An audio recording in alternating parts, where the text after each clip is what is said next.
no? Kasi mahalagang ayun, chocolate po lang. Yung mga pintuan na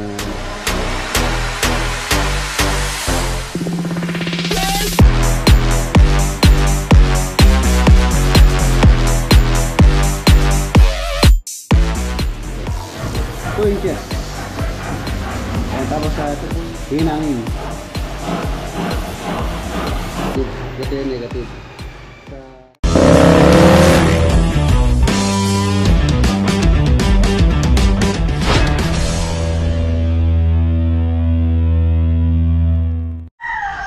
Good morning! Ayan mga boss, welcome back muli dito sa ating channel. Ayan, practice po tayo ngayon.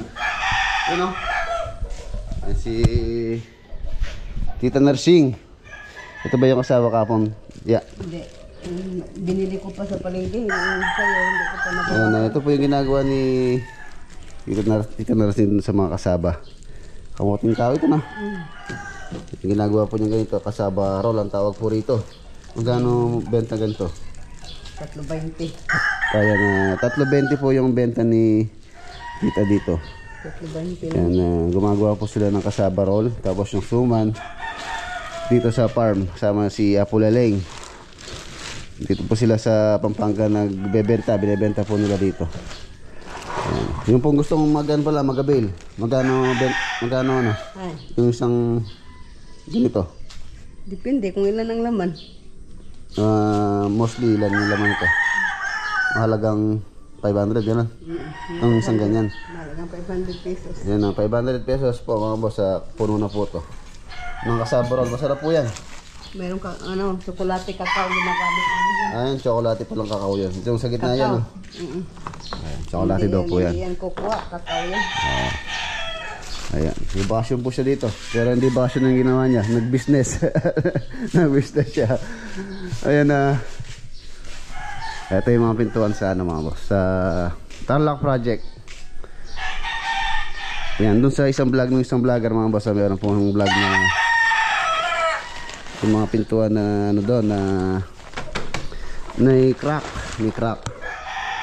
Actually matagal na pong yun, matagal na pong issue kay yun. Ayaw ko man sanang banggitin yun. Issue kay Boss Godi. Yung po kasi mga pintuan doon na paliwanag ko lang. Ano po yun, parang sila na po yung nagpagawa nun, hindi ko po sagot. Tsaka hindi po kasi yung tawag dito, kontrata. Ipa-kontrata po yun, kahit hindi sila magsalita, papalitan ko po yun. Tulad itong pintuan na to. Itong pintuan na to, sa isang project ko rin po to. Actually, dalawa po itong pintuan na to. Main door po to, 1 meter. Ang problema nito mga boss, yun, hindi siya nag-crack, pero pagka lumilitaw yung guhit. Ayan. Main door po yan, solid door po din po yan. May door na din yan noon, pero hindi ako satisfied dun sa dun sa paggawa. So ang ginawa ko, kahit hindi po magsalita may owner, pinalitan ko na mismo. Tsaka yung nakalagay dun sa aking mga boss, yung sa aking kwarto dun. Total hindi naman ganun syempre hindi naman ganun ka pangit, tinanggal ko. Pero syempre pagka kontrata natin, liable tayo doon. Kailangan natin palitan. Kahit hindi masalita yung owner, kung hindi pasado sa ating quality, yung kalidad niya, pinalitan ko po yun. Ayan, yung pintuan na nakalagay doon, isa po yun. Tapos meron din pong mga nagka-problema din na pintuan na kailangan ko ding palitan. Dahil nga syempre liable tayo doon. Meron tayong kontrata na pinagkasunduan ng nagpagawa. Hindi naman pwedeng hindi natin puntahan or palitan. One of these days meron din po akong pupuntahan na ginawa natin na meron din problema yung pinto. Ayan. Ito mga to, syempre hindi pa lilitaw ngayon yung nito, yung kanyang problema, dahil nga bago pa. Ayan.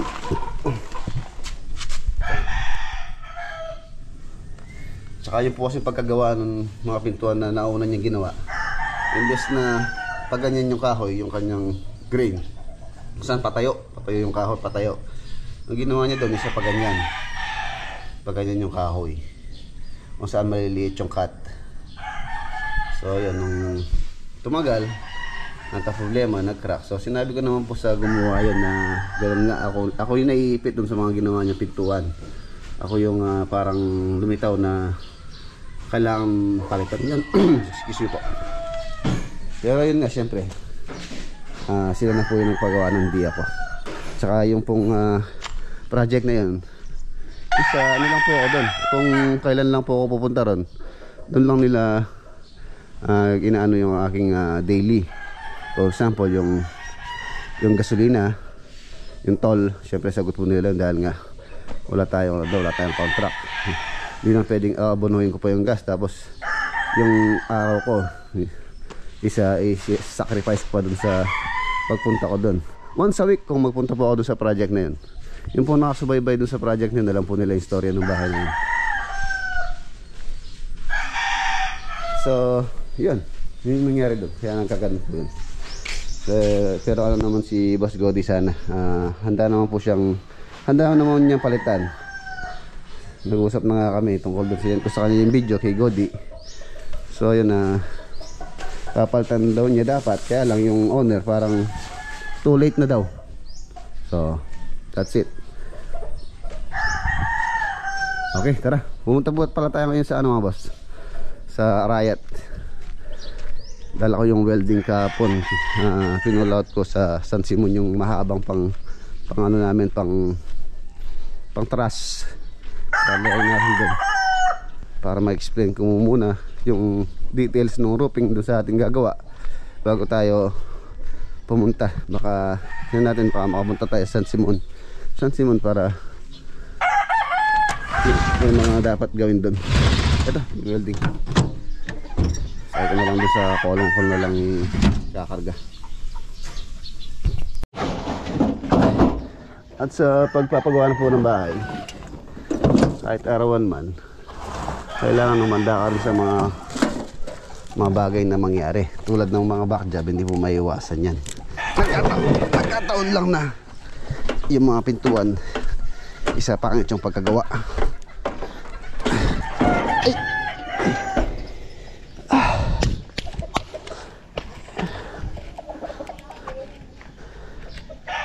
Ay! Tara.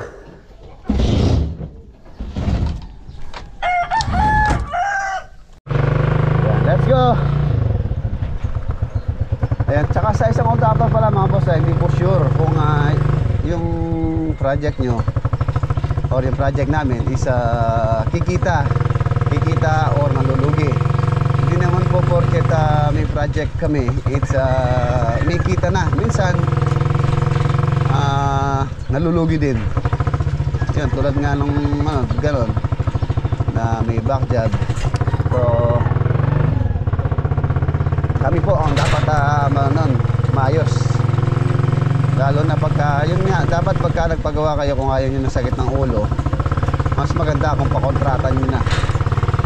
Pakontratan nyo, siyempre dapat merong legal papers na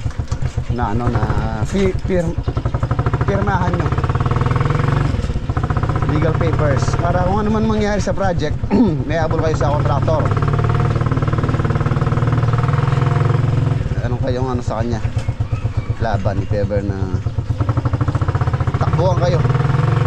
Kaya ako sa mga project ko, lesson learned na yung nangyari doon. Lesson learned.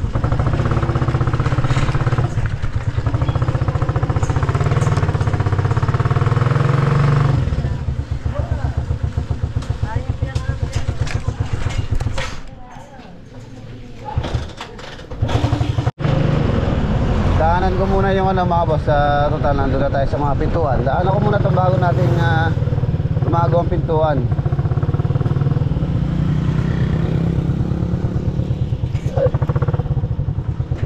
Ayun dito lang po sa highway ito. Ay, ayun ang daming kusot mga anak po na tanong yung tinapa. Boss, good morning. Anong balita? Ayan boss, kaya makakakain nila. Malamit na rin ang loob.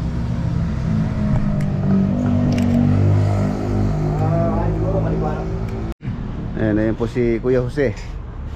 Pinakita ko lang sa kanya yung problema nitong isang pintuan din natin na kailangan natin yan to balikan to dahil sa ano po to, yung sa isang project natin na liable tayo, kailangan nating balikan. Ayan. Kuya, anong naging problema nito? Yung pagkagawa ay nagaganon. Maaaring yan eh, basta yung flat at tabla niya, tapos pumutok. Nagbabalang mo. Nagbabalan eh. Busyo. Hindi po dun sa project na binidyohan to, ibang project po to. Nasabi ko nga nasabi ko nga kung saan marami po tayo naging problema dyan sa mga pintuan na yan. Ito, parang ganito yung design nito. Ito, boss, garantisado bang hindi Garantisado yan. anong mangyayari doon? Hindi mangyayari kagaya nung kaya na yan. Tsaka may warranty naman May yan. warranty naman tayo dyan. Ang problema niyang lang dyan, mga boss, siyempre pagka binili ko sa'yo yan, hindi nakapintura, nakabarnish. Pagka nagka-problema, siyempre nabarnisan na yan. Maaaring palitan. Papalitan natin, babarnisan. Kabarnisan, ikaw sagot mo yung barnes. Oo, siyempre, wala tayong choice doon kasi sabi ni kaya nito. Oo. Kasi pagka ano yan, mga boss, pipinturahan na yan, nababarnisan na yan. At may mga pintuan na ano natin, order natin sa kanya. Yung mga iba na deliver na po. Yung isang main door natin na ano na sa dito sa San Simon na install na rin. Ito sa San Simon din to actually. Ito mga yan. Ano?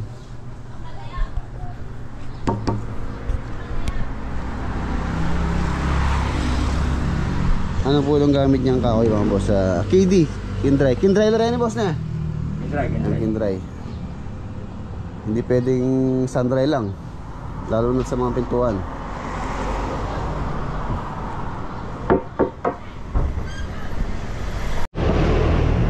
Ito yung mga sample nyo. Ha? Ulan ang pong kaya. Na ano to no? Araw tsaka ulan. Matagal na dito pero di man na gano'n no. Ang sinasabi ko kasi pag ganyan patayo to eh. Paano yung pag ganyan yung kahoy? Pero itong mga nito, ganun din yan. Kasi sagad-sagad yung hukay. Ibig sabihin yung mga nangyari doon hindi sagad. May space. May space yun. Kaya tapos babasa. Pag pumutok, kumukurong yung mga tabla pagbasa. Ito, ano na to, exposed na sa sun, tapos na ulanan din. Kung mapansin niya basa, ayos pa naman. Walang crack.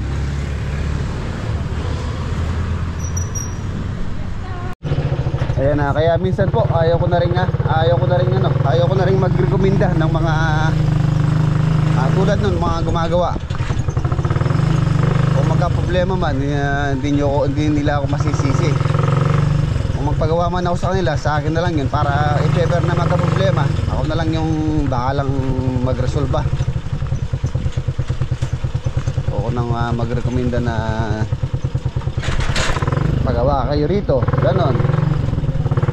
Actually, hindi ko naman nirekomenda. Sila po yung paggawa. Kung saan ako nagpapagawa, syempre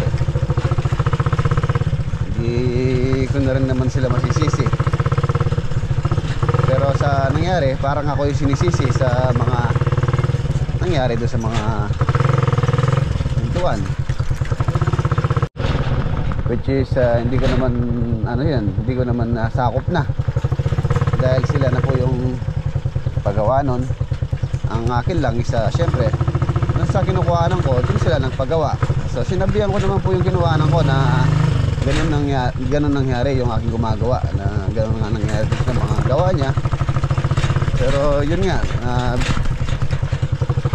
nakuha niyang umalis, hindi na ayos yun. So sabi naman niya willing niyang palitan.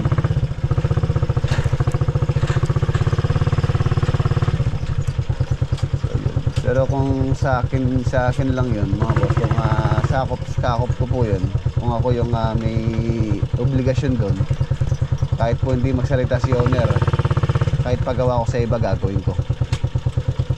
maayos lang yung trabaho. Tulad ng mga nangyari sa mga previous project ko na ganun din yung naging problema na pinalitan natin at meron pa tayong papalitan.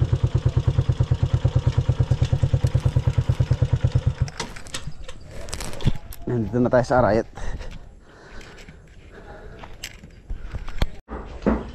Ayan na, ito po yung mga mga materials natin sa roofing frame. 2x6 na tubular, tapos 2x2 C4 lines. Nagkamali pala ako ng estimate kahapon dito. Bali yung kasing haba nito at least dalawang dugtong. So dalawang layer po itong bubong na to. Ito yung lower roof, tapos yung upper roof. Parang kahawig nung mga boss yung pong ginagawa namin sa Magalang. Pero ito mas malaki, mas maliit po to. Alas 6 meters lang yung frontage nito. 5.9 yata kung hindi ako nagkakamali. So alas 3 meters. 3 meters din yun. Siyempre pati yung eaves nya. Yung pong eaves nya sa details ng plano, isa naka ano siya ng yung kanyang pinaka eaves, yung kanyang sukat isa 90 cm ang lampas nung bubong, kung ang tinatawag namin alero or eaves. 90 cm yung lower roof, tapos napapasok siya dito kung saan 3.5 yata ang ano niya, ang lapad niya dito. Tapos yung sa taas, upper roof, papatong siya or mag-overlap siya dun sa lower roof na to. So kailangan ko pala dito 12 dahil tatlo yung kanyang pinaka patungan. Yung raptor pala tawag dyan, raptor natin. Yung raptor tatlo. So maganda na yung spacing niya. Siguro at least na sa 1 meter lang para matatag. Tsaka dito sa roofing frame po niya, details sa plano 2x4 lang po yung nakalagay sa plano. Mamaya review natin. Tapos medyo may ano dun sa plano, merong parang hindi tama dun sa plano yung kanyang details. Mamaya ipapakita ko rin sa inyo bakit. Ayan yung materials natin dyan. So kulang siya ng 5 pieces. Ano lang pala yung nabili ko kahapon, 7. So dapat at least mga ano yan, 12. Dalawang dugtong. Dugtong ko muna. Hindi pala pumasok yung welder natin, si Alvin, saka si Iron Man absent.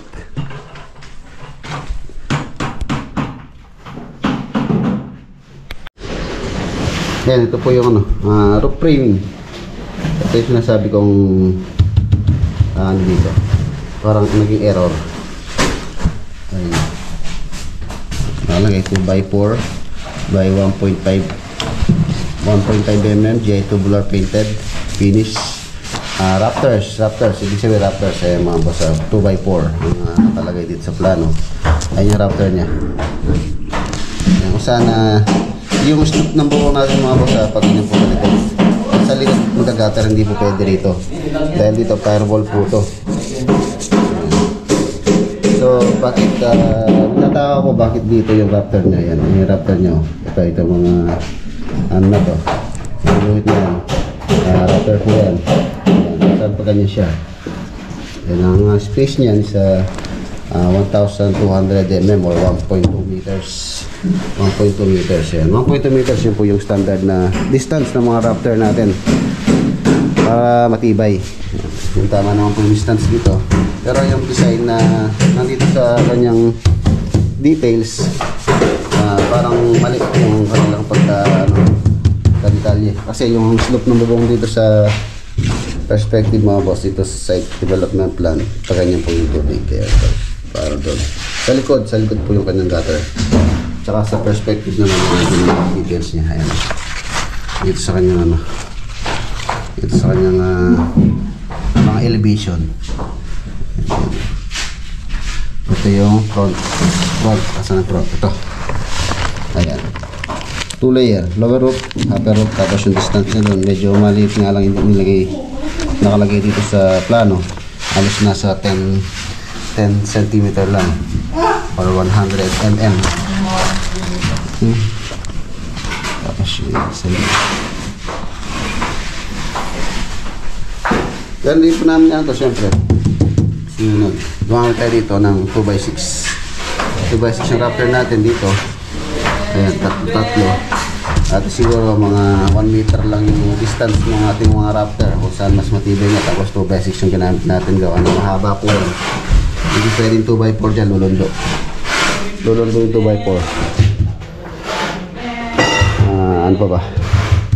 Tapos yung kanyang yung sinasabi kong kanina, ito yung building line.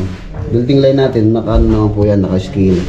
Makikita nyo yung scale dyan, scale, grouping plans, scale 1:1. Ibig sabihin, isang guhit sa metro, isang guhit sa metro, or 1 cm sa metro, sa tape measure is equals to 1 meter. 1 meters dyan. Yung malinaw pa sa sigat ng araw. Oh, yung maliit. Ito yung lababo.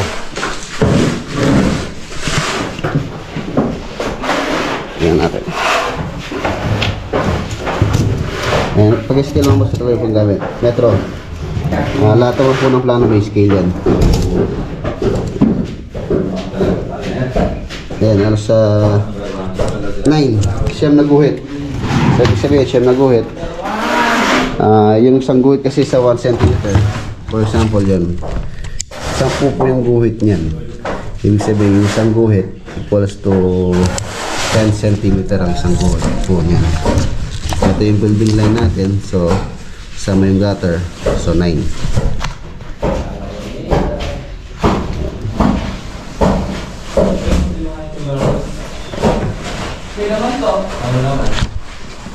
9 cm building line, yung building line.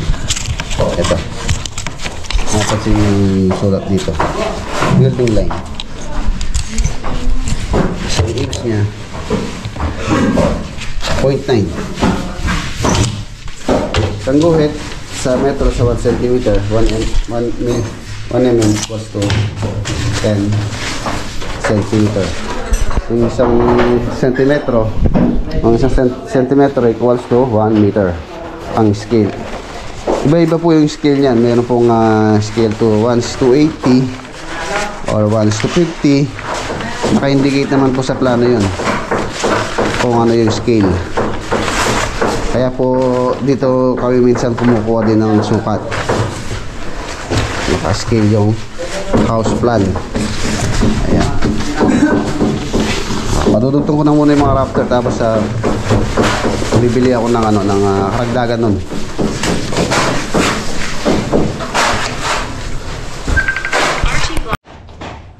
Ayan po yung orientation niya.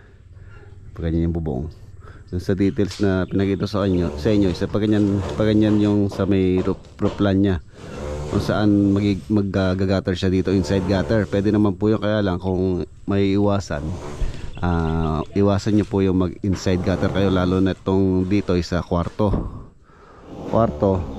So yung pong inside gutter prone po sa leak. Kailangan nyo pong i-maintain yun every year. Pagka po kasi hindi na maintain, kahit stainless pa yan, may possible po na tutulo. Yung sealant na nilalagay dyan, for example yung Volcasil, meron pong lifespan. Minsan pagka tumagal nabibiyak-bitak tapos umangat. So dito fireball po yan. Kung paganyan yung bubong natin, so ibig sabihin mag-inside gutter po dito, tapos ito yung gutter. Ayan, mas maganda kung paganyan na lang po siya. Ayan, paganyan. So doon tayo mag-gutter sa likod. Tayo lumbubuhos yung tubig. Ayan.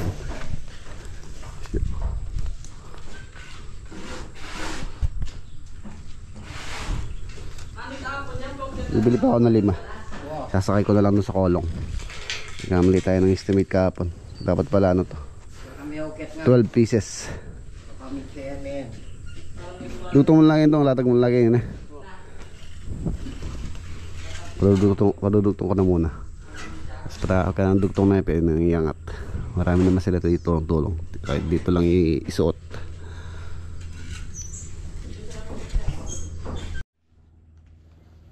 Ayan, tulad nitong bahay na to mga boss, ang ating ano dito, ang ating trabaho dito ay sa contract. So lahat po ng possible na maging ano dito, back job, so sagot natin. Sagot ko. Kailangan papalitan bago natin na turnover.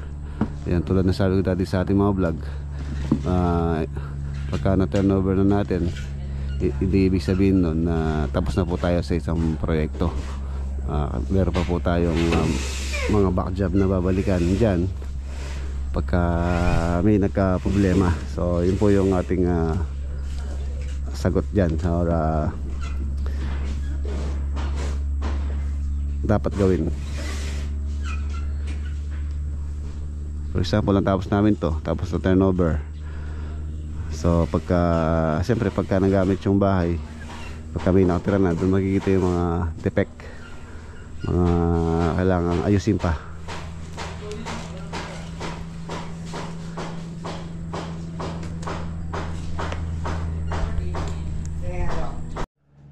Kaya lesson learned na rin. Kaya sa mga kapwa contractor, huwag kayong papayag na, or huwag kayong kukuha ng project na arawan. Safe ever na magka-problema yan.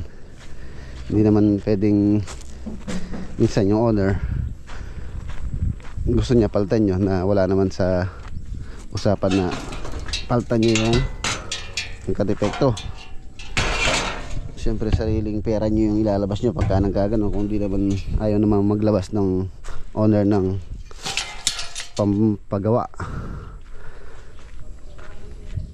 pampagawa ng defect or nagka-problema na bagay sa isang bahay. Di tulad pagka-contract, kung hindi pa naman natatapos yung warranty niya. Ang warranty po pala siguro ano yun, yung warranty natin sa 1 year, isang taon. Pagka may mga problema sa bahay, kailangan nating ayusin. Baba ako na ito welding para makabili na ako ng makabili na ako ng tubular. Malapit lang naman, dito lang naman sa labasan. Saan? Bigyan mo kayo ba din?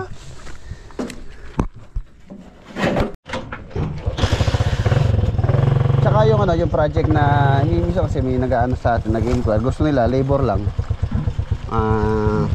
Mahirap din po yun pagka labor lang. Pagka for example yun nga, nagka-problema sa ganung bagay, siyempre pagka labor lang, sagot mo lang doon na labor. Yung may-ari yung bibili ng materyales. So pagka nagka-problema ganon, kailangan palitan yung pinto. So kung may provide ng may-ari yung pintuan, so yung labor nun, saan nagawa naman ang tama yung pag-install, pagpipintura. So ibig sabihin, yung labor nun, sagot ko pa rin dahil nga labor lang.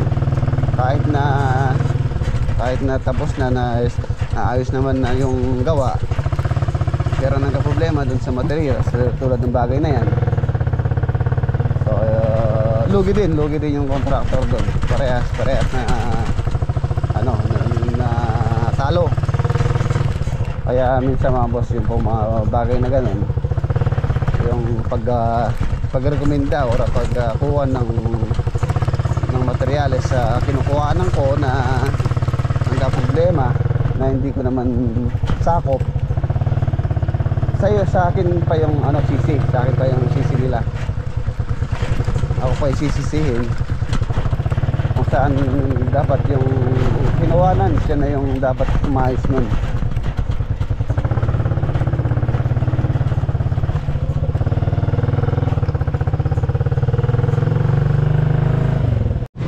Shoutout kay Michelle, Mrs. ni Marlon.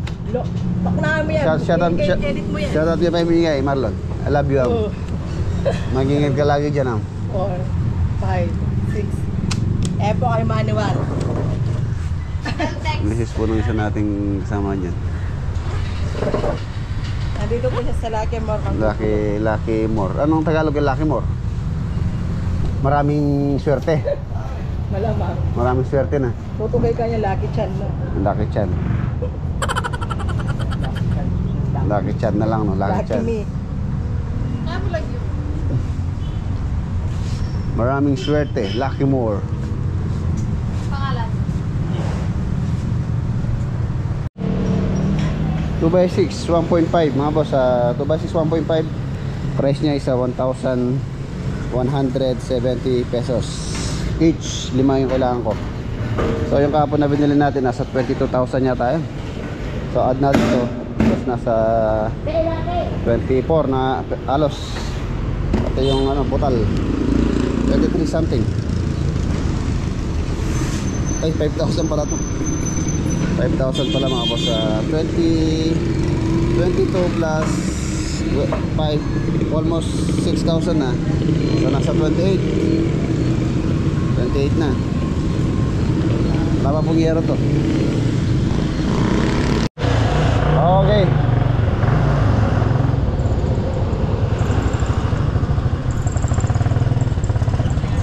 Thank you.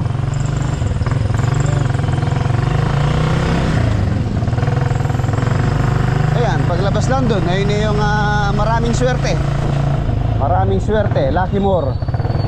Ang bilihan ng bakal.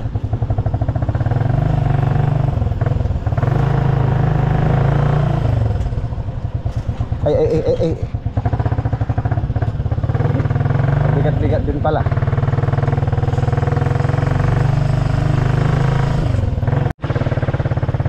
Ayan, nandito na tayo. Lapit lang.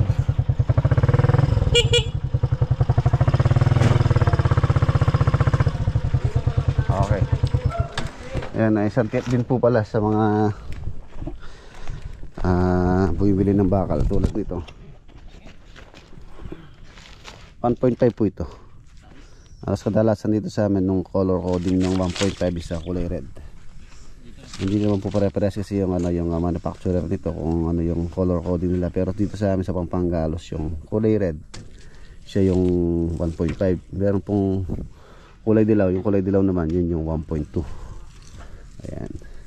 Kapag bumili kayo ng bakal, hindi kayo familiar sa kapal, much better na doon pa lang sa hardware tanong nyo na yung kayo na mismo yung tumingin, tingnan nyo kung gaano siya kakapal at anong kulay yung ano niya, color coding niya, kasi yan kulay red po yan. Pansin nyo mayroon siyang pintura dito sa dulo na pula. Yan, kung 1.5 tinuro sa inyo isa ganon kulay pula, so dapat pagka deliver sa inyo isa yun din kulay pula din yung kanyang color coding. Tip lang po, sana makatulong. Tapos alam naman ng welder kung yung pagkakaiba ng 1.5 sa 1.2. Yung 1.2 medyo manipis po yun, tsaka sa timbang, sa bigat. Mga welder alam nila na gaano kakapal. Yan, okay na po tayo dito. Punta naman tayo sa San Simon. Yan, mga boss, nandito na po tayo sa farm. Nakakalungkot na balita, meron po nangyari sa San Simon project. Yung po mga tropa natin na nag-i-stayin doon, na nanakawan po sila. Tatlo po sila, si Firing Ruel, si One Ball, tsaka si Pablito. Ang nakuha po sa kanila is 3 cellphone. Ayan, meron pong CCTV doon. So pupunta tayo ngayon doon.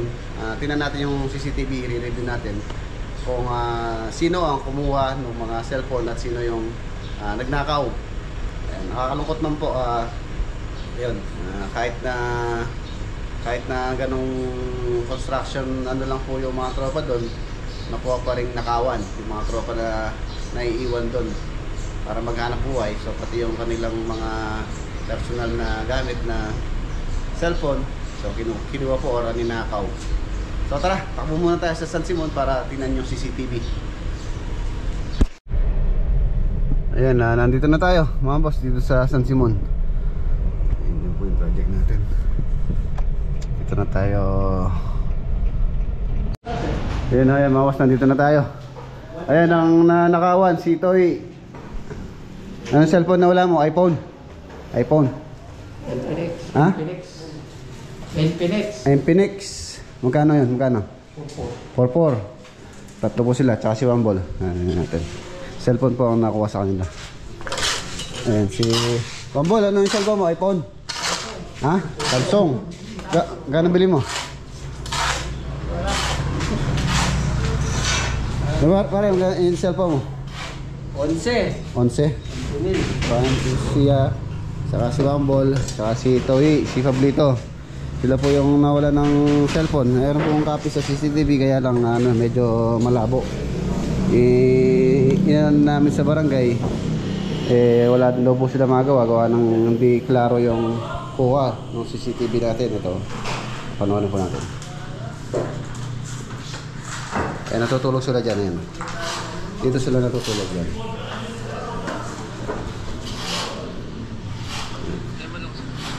Ayan yung kawatan. Yun. Buwan ng cellphone sa isa, tapos yun ginawa niya. Takbo. Tapos yung copy dito sa may sa may gate. Sa may gate naman ito. Sumpo lang. Sumpang natin. Ayan. Nakapalikod. Isa ito.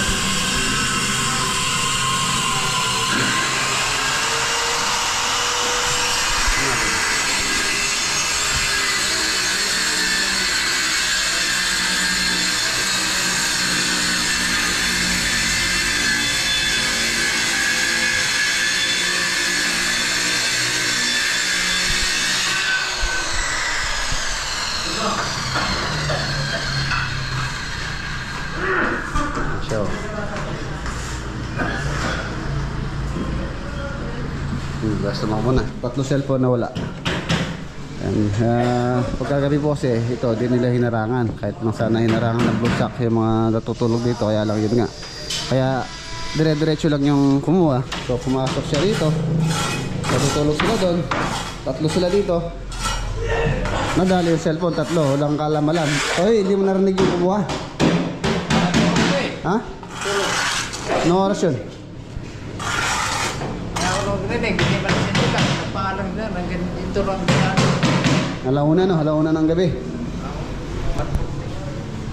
Ayan. Nakakaawa itong 3. Walang cellphone na tuloy. Ano sabi sa barangay? Ano ba ang sabi ng barangay, pare? Wala. Sabi sa barangay. Wala sabi sa barangay kasi mahirap daw. May alam sila kaso mahirap daw kasi malabo yung CCTV. Pero may suspect sila sana. Oo, may suspect sana sila. Di sana inarap nila sa inyo yung suspect para para makita na. Makita ng personal. Pagkumpara doon sa CCTV kung siya nga yun. Siya nga yun yung Suspect nila. Oo. Okay. Yung negative doon sa CCTV nila, wala. Buhay na kami. Malungkot si Pablito. Wala na cellphone. Ay, mga boss, buti yung mga gamit natin, mga power tools, hindi po siya nakakuha. Yan, tulad niya mga yan, no? Yung mga power tools natin. Dito po kasi nakalagay yung mga power tools namin dito sa kwarto. Ayan, nandito. Tulad dito. Lagi, hindi niya kukunin to dahil mabigat yan. Yung mga yan. Mga tools natin. Halos sa cellphone lang po ang pinagpirya ng kawatan or masamang loob. Ito na yung TV console, oh.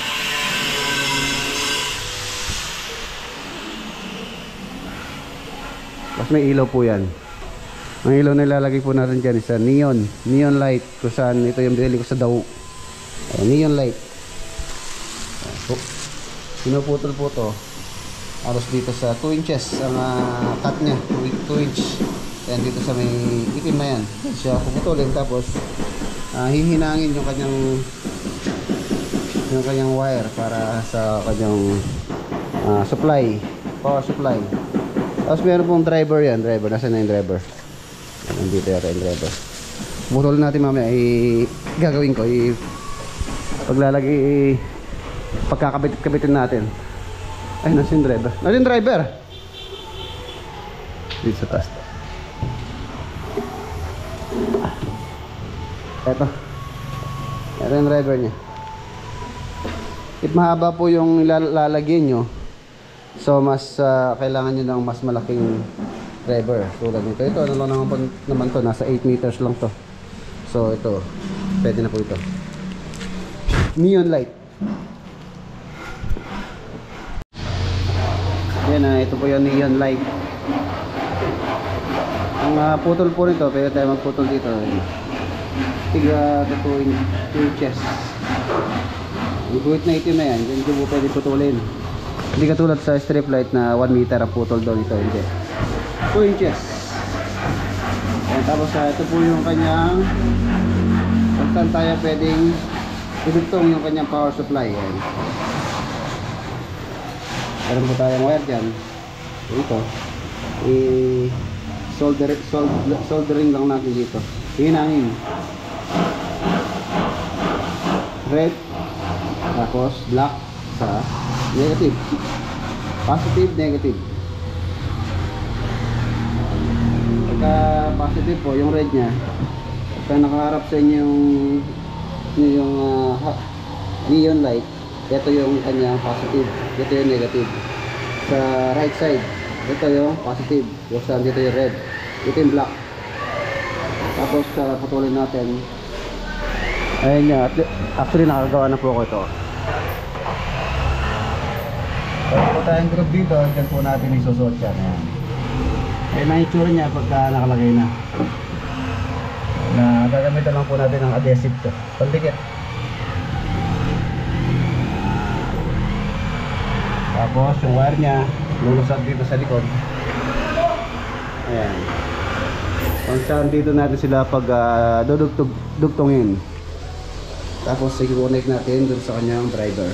Yung driver niya. Positive, negative. Negative, positive. Red, black. Red, black. Tapos yun yung kanyang power supply, 220. Mataksak sa ating outlet. Siyempre gagawin din natin na switch yan. Papakita ko po paano ko ginagawa.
nakalagay na.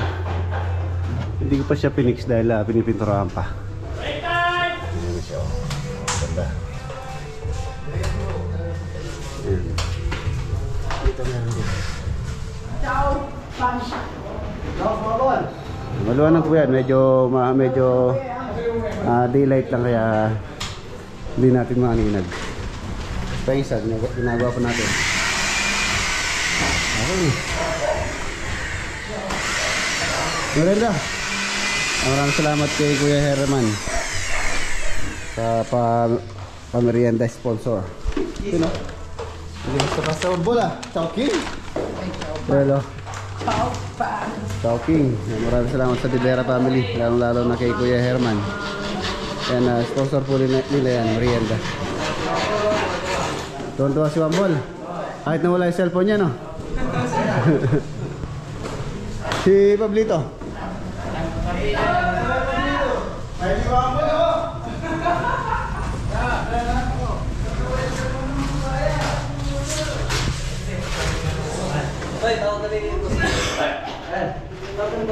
Brenda ka muna, Brenda. Huwag mo ano yung cellphone yun, papalitan natin yun. Malaki, ganito kalaki, oh. Para di mabuhat nung kumukuha. Oo, ganito kalaki gusto mo. Ha? Yun, oh. Wow.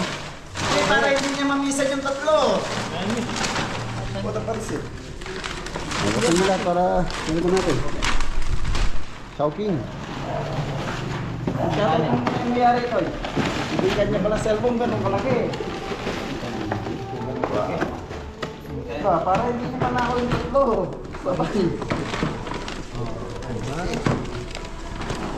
Mau pansit. Nasi. Pansit. Nasi. Hey. Vamos ah. Wala. Chicken joy merienda tsaka ano. Ano yan? Nasi. Nasi. Oh.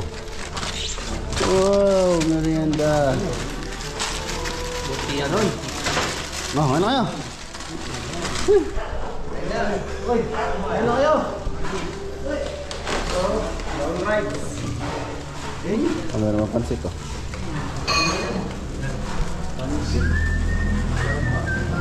Maraming salamat po muli kay Herman tsaka sa Divera family. Kinititila ni Shomay eh.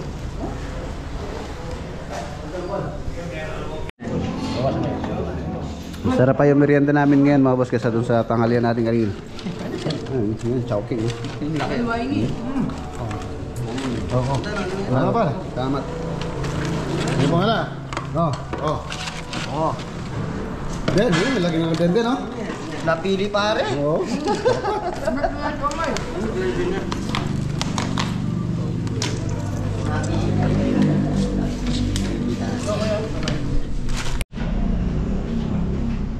Ayan na po siya mga boss. Ayun, nagkailaw na.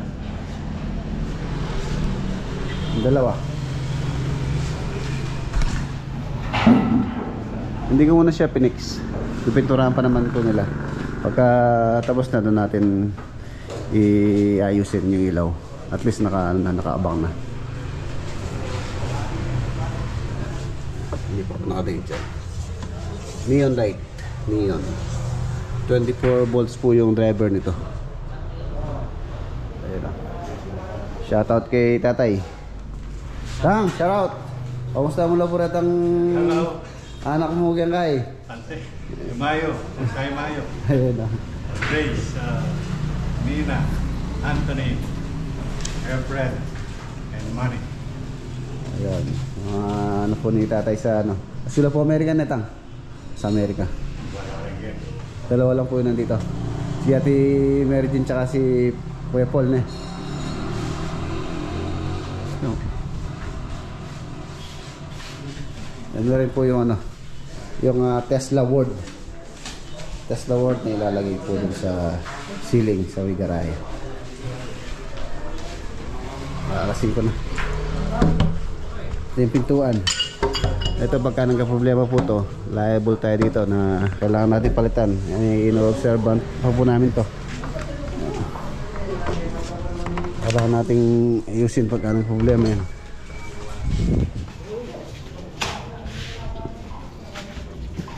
Ito Ito na yung ating gate. Ayan, napakalaki. Nanyo ka ba? Check, mag 6 meters din eh. Ha? 550. Oh, nasa ano pala, 5.5 meters. 5.5 meters. Yan. Wala. Yan, okay na. Yan din, Tesla. Ay, Tekla. Tekla. Gawin mong kaya, Tekla. Yan po yung word. Abangan niyo po yung kabuuan yan. Yun. Linis. Ayan na, pauwi na po kami. Time check, mag-alasin ko na. Bukas na lang, bukas.